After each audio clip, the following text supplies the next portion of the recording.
ಬೇಕಾದ್ರೆ ಪತ್ರ ನಿಮ್ಗೆ ಕೊಡ್ತೀನಿ, ನಾನು ಮಾಧ್ಯಮದಲ್ಲಿ ಕೊಡ್ತೀನಿ. ನಾನು ಸಿದ್ದರಾಮಯ್ಯ ಮುಖ್ಯಮಂತ್ರಿ ಇರುವಾಗ ಆವಾಗಲೇ ಪತ್ರ ಬರ್ತೀನಿ, ಸರ್ ನಾನು ಜಿಲ್ಲಾ ಉಸ್ತುವಾರಿ ಮಂತ್ರಿ ಇದ್ದಾರ, ನನ್ನ ಕೆಲಸದ ಒತ್ತಡ ಜಾಸ್ತಿ ಇದೆ. ನಾನು ಏನಕ್ಕಂದರೆ ಜಿಲ್ಲಾ ಉಸ್ತುವಾರಿ ಮಂತ್ರಿ ಆಗೋದು ಹೆಚ್ಚಿಲ್ಲ, ಆ ಜಿಲ್ಲೆಗೆ ಸಮಯನ ಕೊಟ್ಟೆ.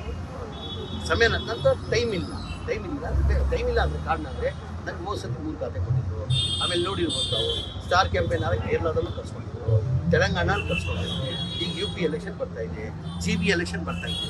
ಜಿಲ್ಲಾ ಉಸ್ತುವಾರಿ ಮಂತ್ರಿ ತೊಗೊಂಡ್ರೆ ಜವಾಬ್ದಾರಿಯನ್ನು ನಿಭಾಯಿಸ್ಬೇಕು, ಅಂದರೆ ಟೈಮ್ ಕೊಡಬೇಕಾಗ್ತದೆ, ಜಿಲ್ಲೆಗೆ ಟೈಮ್ ಕೊಡಬೇಕು ಸರ್. ಈಗ ಅದೇ ಚುನಾವಣಾ ಪ್ರಚಾರಗಳಿಗೆಲ್ಲ ಬೇರೆ ಬೇರೆ ಕಡೆ ಎಲ್ಲ ಹೋಗ್ತಾರೆ, ಧ್ವಜಾರೋಹಣಕ್ಕೆ ಜವಾಬ್ದಾರಿಯನ್ನ ತೆಗೆದುಕೊಡ್ತಾ ಇಲ್ಲ ಅನ್ನುವಂಥ ಒಂದು ಅಸಮಾಧಾನ ಇದೆ. ಯಾರು ಏನಿದೆ ಅಸಮಾಧಾನ? ಫ್ಲಾಗ್ ಹಾಸ್ಟ್ ಮಾಡಿಲ್ವ ನಾನು ಚಾಮರಾಜಪೇಟೆಯಲ್ಲಿ? ಎಲ್ಲ ಒಂದು ಕಡೆ ಮಾಡ್ಬೇಕಾದ್ರೆ ಜಿಲ್ಲೆಯಲ್ಲೇ ಮಾಡ್ಬೇಕಂತ ಏನಿದೆ? ಜಿಲ್ಲಾ ಉಸ್ತುವಾರಿಗಳಾಗಿ ಮಾಡೋದು ಬೇರೆ ಅಲ್ವಾ ಸರ್?